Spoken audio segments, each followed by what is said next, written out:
So over the years of recording vocals and working with artists and mixing vocals, there are some common mistakes that I have seen done repeatedly from people, specifically when it comes to new engineers, people getting into recording. So today I'm going to address 5 mistakes that you should avoid when you're recording vocals. Here we go. Before I begin, this isn't a microphone technique video or what microphone should you use, because honestly, no matter what kind of microphone you use, it's going to sound like a vocal, whether it's an SM57, whether it's a TLM 103, whether it's a Beta 52, it's going to sound like a vocal. Okay, my first tip is use a pop screen. So here we go right here.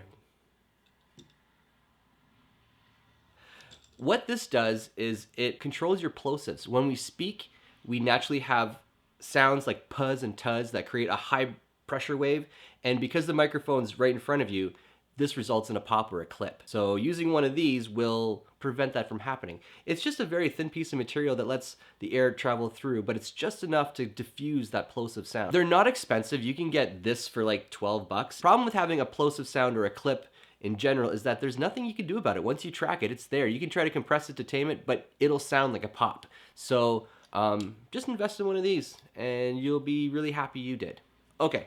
So tip number 2 is be mindful of your space, the room that you're recording in. You're not just recording vocals with you and the microphone. You are you and your microphone in a space. So all the reflections, all the sound bouncing off the walls will also be picked up. When you sing into a microphone, the sound will first hit the mic, but then you'll have the reflections coming in and they'll start to subtract or add to frequencies that we don't want. So weird things can happen. Very often I do get vocals to mix that are very thin, and it's because of comb filtering. So how do we get around this? How do we fix this? Well, you could build absorber panels or diffusers if you want, which make a huge difference in the space. I have videos where I've done this, so please feel free to check out, but you don't have to go that far. You could hang up some heavy blankets around where you're recording, have some behind the microphone on the sides just to kind of absorb some of those reflections, and a lot of the times that'll take care of a lot of the initial reflections that are contributing to comb filtering. You'll notice a big difference when you start to close that off. I remember when I was recording at home, we had to do this. We used to hang like laundry and blankets all around and create like a makeshift vocal booth, and it worked pretty well. So my third tip is be mindful of your microphone. Don't ignore it, and do a little bit of research of what microphone you're going to use, because each microphone is a little bit different. And I'm not talking about the sound quality, I'm talking about some of the features that you might know of. One of the main things is making sure you're singing in the front of the microphone, or you're singing in the proper place, because sometimes microphones can be a little confusing. A few years back, I picked up this microphone and I did a giveaway on one of these. It's a really cool microphone. However, it can be confusing on what side is the front, if you see what I mean. It looks very similar. A good rule of thumb that I was told that works most of the time is the company logo is normally where the front is, right? So in this case, Warm Audio has it here, but they also have Warm Audio on the back. So sometimes it doesn't totally work. In this case, I just have to remember that the polar pattern selection is my front, and then I have like my pad and my high pass filter on the back. Some microphones, it's more obvious. Like this is an SM7B. I can tell what part I'm supposed to be singing in the front of. Now this is a dynamic microphone. This requires more gain than this. Most likely, if you're getting into vocals, you're gonna pick up what's called a condenser microphone. They're more sensitive, and because vocals, when it comes to the spectrum of volume compared to other instruments, it's pretty low. So condensers are normally the way people go at first when it comes to recording vocals. This microphone also has a polar pattern selection, so you have to be mindful of that. So in this case, I can have what's the cardioid, which is what most of us are gonna use for recording vocals. As I move to the back of the microphone, it's gonna cancel out sound. This microphone is a cardioid too. It's easy to figure out where I'm singing. I know the direction, it's pretty obvious. And it cancels a lot out from the back because of the build of the microphone. There's a lot of stuff here.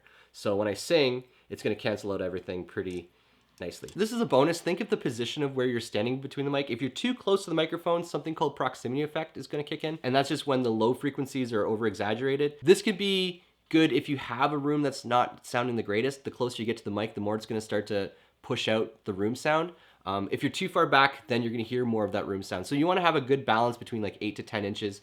Normally I'll put a pop filter like maybe 4 inches from it, and then I'll be 4 inches from there as a starting point, and then from there I'll gauge on where I wanna move closer or back. So that's just a bonus thing to think about. So mistake number 4 that I see quite a bit when I get tracks from people is don't ignore the level you're recording your vocals at. I think there's a misconception that you have to have the loudest vocals when you're recording at first, and I think that's because we're used to hearing really loud vocals on the radio, so to get that effect, we kind of crank it. But the problem is you're denying yourself headroom, which will be an issue down the road, especially if you're doing a lot of effects and stuff like that to the vocal, which you're probably going to be. You're probably going to be adding compression, EQ. So if you're adding all these things and you're already close to clipping, you're probably going to distort your vocal and you're not going to be able to do much with it. Plus, overall, you run the risk of clipping. And if you clip that microphone while you're recording, there's nothing you can do about it. It's there forever. But on the other hand, if you're too low, you run into the issue where you're going to have to boost it quite a bit to get it to sit in the mix, and you run the risk of boosting the noise floor. So all the background noise that you might not know, like a computer fan or something like that, or even like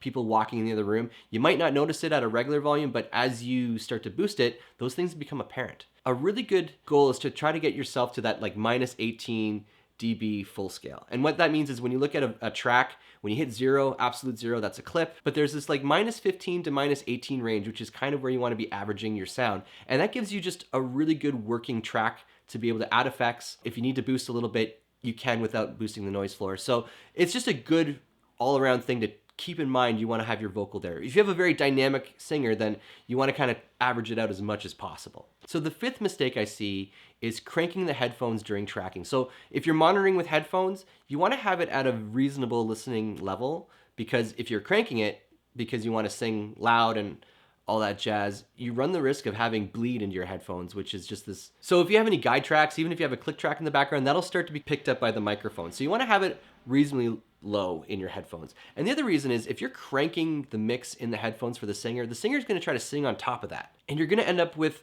a vocal take that might not be desirable because it's almost on the verge of yelling. Like if you're in a metal band, that might be pretty cool. But if you're doing a different kind of style, like a ballady light rock or acoustic track, that isn't desirable. So you have to be mindful of what the levels are in the artist's headphones. So there you have it. Those are 5 things that you have to be aware of when you're recording vocals. So just to recap, make sure that you are using a pop screen because it's a great investment for any recording take because people just naturally have plosive sounds when they talk. Be mindful of your space. Make sure that you're in a room that's treated or the reflections are handled. Even if you don't hang up stuff, you might have to move the microphone around in the space to try to minimize those reflections. So you might have to spend a little bit of time on that. Be mindful of your microphone. Make sure you're aware that it's on a cardioid pattern or you know where the front of the microphone is, because it sounds silly, but it'll get you. It gets me, it gets a lot of people. So just be mindful that you know where these things are of your microphone that you're using. Be mindful of the level you're recording at. So if you're overdoing it, you run the risk of clipping and you're not gonna be able to do much in post-production. So, keep it around that minus 18 mark. And finally, watch your headphone mix. Make sure that you're not blaring it too loud that you're getting bleed into the microphone. Anyways, I hope you found this helpful. Thank you very much. Like and subscribe, and I'll talk to you guys later. Take care, everyone.